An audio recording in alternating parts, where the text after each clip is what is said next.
اے نبی، یہ کتاب جو تمہاری طرف وحی کی گئی ہے اس کو پڑھا کرو اور نماز کے پابند رہو۔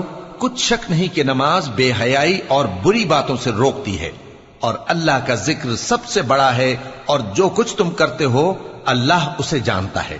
اور اہل کتاب سے بحث نہ کرو مگر ایسے طریق سے کہ نہایت اچھا ہو۔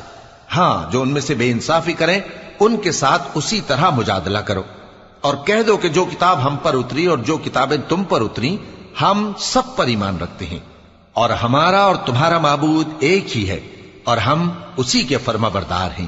اور اسی طرح ہم نے تمہاری طرف کتاب اتاری ہے تو جن لوگوں کو ہم نے کتابیں دی تھیں وہ اس پر ایمان لے آتے ہیں، اور بعض ان مشرک لوگوں میں سے بھی اس پر ایمان لے آتے ہیں، اور ہماری آیتوں سے وہی انکار کرتے ہیں جو ہیں ہی کافر۔ اور تم اس سے پہلے کوئی کتاب نہیں پڑھتے تھے اور نہ اسے اپنے ہاتھ سے لکھ ہی سکتے تھے۔